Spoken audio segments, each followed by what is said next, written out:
Bibliophiles of the internet, my name's Adriana, and today I'm here to share and recommend some awesome queer comics. I feel like comics, especially queer comics, don't get enough love, so I'm here to share some queer comics that I've read recently that you should definitely pick up if you would like. Let's start with queer manga, because it is so hard to find queer manga that doesn't play into gross stereotypes or that doesn't fetishize the queer experience by focusing solely on gratuitous sex. First is a series I just started, which is called Kaze-san and Morning Glories by Takashima Hiromi. This is a queer slice of life series comprised of one-shots about these two girls who are very different.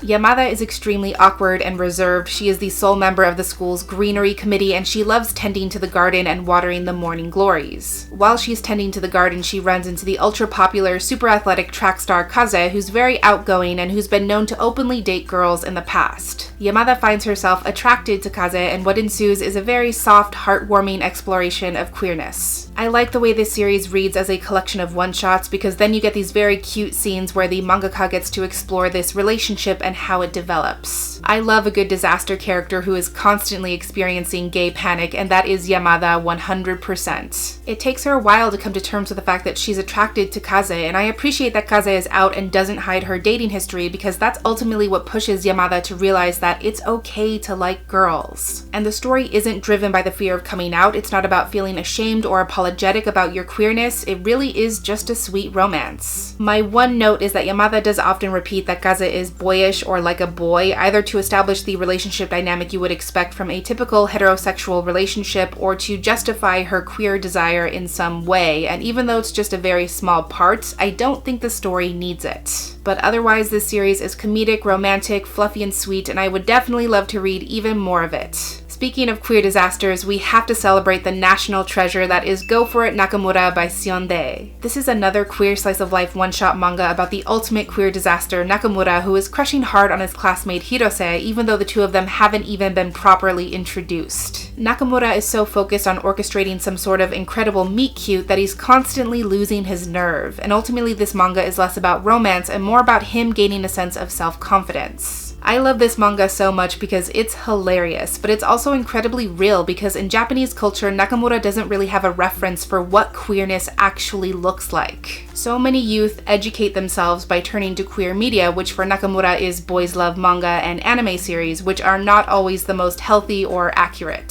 So he has these warped ideas about what romance is and how you should enact it, and because of that he freaks out and makes so many missteps along the way to understanding what a good relationship and what good friendship actually is. And even though Nakamura is closeted, this series is not about coming out, it's not about repressing your queerness or feeling shame about your queerness. Nakamura knows exactly who he is and what he wants. He's confused about a lot of things, but not that. The last manga series I want to mention is, of course, Our Dreams at Dusk by Gamatani Yuki. This is an Own Voices queer manga series about queer youth in Japan and the issues they face. The first volume is about Dazuku, a young high school boy who knows that he's gay, and right before summer break his classmates find something damning on his phone and bully him to the point where he considers committing suicide. But just before he does that, he sees a mysterious person who leads him to a local drop-in center for queer folks going through the same issues. Obviously, the series comes with trigger warnings for bullying and harassment, homophobia, homophobic slurs, and suicidal thoughts. First of all, the mangaka Kamatani Yuki is actually queer and non-binary, which I have to say every single time I discuss this series because it is virtually unheard of, and it matters so much, especially because of the authenticity that lends to their work.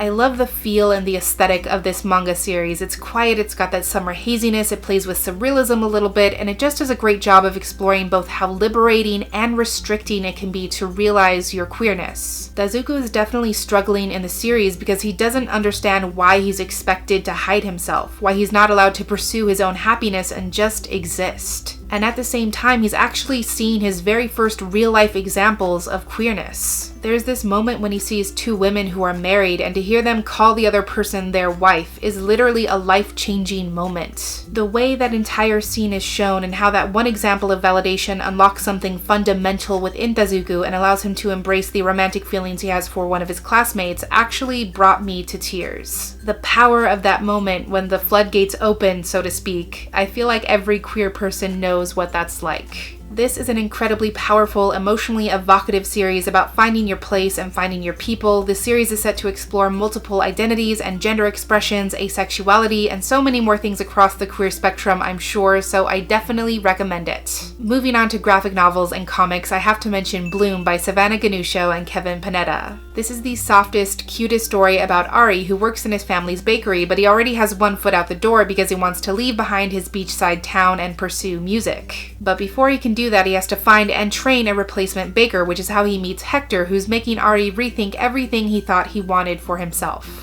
This comic is so incredibly sweet. It has the absolute best baking montages and again that sort of summer laziness and just a wonderful slow burn romance. This comic for some reason gave me big time Ariandante vibes, not just because of the name, but because Ari is so internal and he's so confused. He's trying to please his bandmates and balance that relationship dynamic as it shifts between fellow musicians and then friends. He wants to be accepted, but he hasn't even really accepted himself.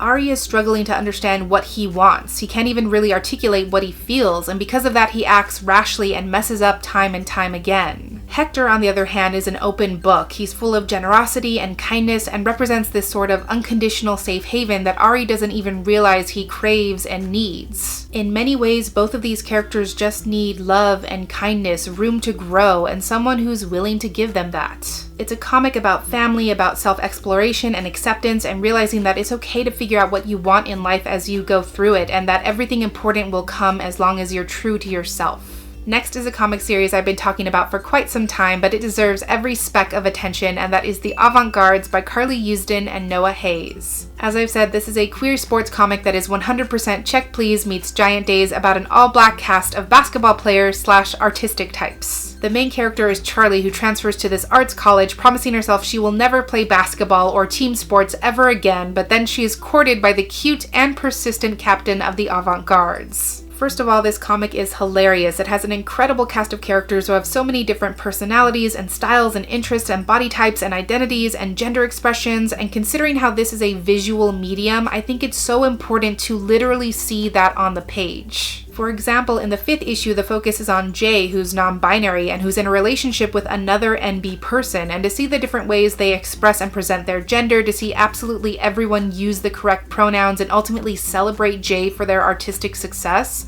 moved me in a way I can't even really articulate. That's what this comic is. It's a celebration of these characters and how they found a place within this team because of their quirks and their differences, not in spite of it. And I think that's great. It is very, very queer. It is very, very funny and has great energy, and I cannot emphasize enough how much y'all need to read this comic. The next comic I want to mention is On a Sunbeam by Tilly Walden. This is a queer space epic about a team of folks who traverse the emptiness of space to save, rebuild, and restore ancient buildings and landmarks. It begins when their newest crew member, Mia, is brought aboard the ship, and the story intertwines their latest missions with the memories of when Mia fell in love with one of her classmates before the two girls were cruelly separated and lost touch. Some mild triggers for vague depictions of depression, bullying, and harassment, and scenes of graphic injury and violence. This is a deeply emotional, melancholic story that tone-wise gave me all the Makoto Shinkai 5 cm per second vibes, and I realize that's a deep cut, but for all my fellow weebs out there who got that reference, that's exactly what this is. It's a story that's very much about sadness and regret and trying to make up for past mistakes in ways that are both conscious and unconscious. I love the parallels between restoring broken buildings and, in a way, restoring the broken past by unearthing these memories and using that pain to grow and change. There's also a sense of power that comes in letting these memories be realized and told for the first time, because you can't really fix something unless you know that it's broken in the first place and can name it as such. And everyone in this crew is queer. One of the characters is non-binary, which I appreciated, and it was just great to see them doing work that is valued and important and that makes a difference. It's a beautiful, well-told story that packs an emotional punch, and I would definitely recommend it. And the last queer comic I read recently was the first volume of Heartstopper by Alice Oseman. This is a story that's equal parts heart-wrenching and heartwarming about Charlie, who thinks everything's going well because he has a sort of boyfriend, even though said boyfriend is not always nice to him and only wants to meet in secret. Then Charlie's assigned to sit next to the school's kind-hearted, ultra-popular rugby star Nick, and once Nick somehow convinces Charlie to try out for the team, the two of them quickly become friends and start feeling things they did not expect.